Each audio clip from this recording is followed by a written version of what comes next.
Sosok Putri Anies Baswedan. Menilik kehidupan pribadinya, Anies Baswedan diketahui menikah dengan Ferry Farhati Ganis pada tanggal 11 Mei 1996. Pasangan ini dikaruniai 4 orang anak, yakni Mutiara Anissa, Mikhail Azizi, Kaisar Hakam, dan Ismail Hakim.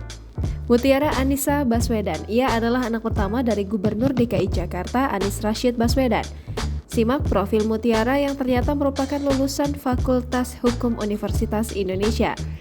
Mutiara Anissa Baswedan, putri sulung Gubernur DKI Jakarta ini tercatat sebagai alumnus Fakultas Hukum Universitas Indonesia. Hal ini diketahui saat Anies membagikan momen bahagia Mutiara yang akrab disapa Tia di wisuda pada November 2020 lalu melalui Instagram resminya @anisbaswedan. Kala itu, karena pandemi masih melanda Indonesia, maka Tia tidak bisa merasakan wisuda secara langsung di kampus, melainkan menjalani wisuda secara virtual dari rumahnya, di mana Anies dan sang istri turut menemani prosesi yang membahagiakan tersebut.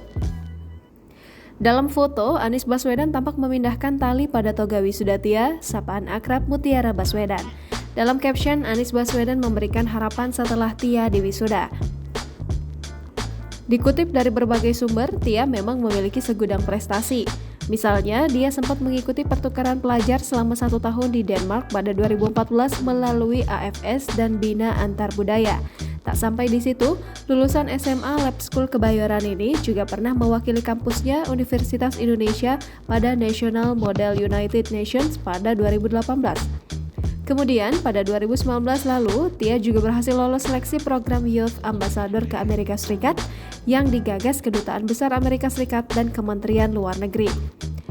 Mutiara Anissa Baswedan juga diketahui merupakan salah satu dari finalis Duta Muda ASEAN Indonesia pada 2019. Ia juga pernah menjadi juara ketiga di ajang 20 ALSA atau Asian Law Students Association National English Competition. Bahkan, yang terbaru, Putri Anies Baswedan ini mendirikan Indonesia Mengajar.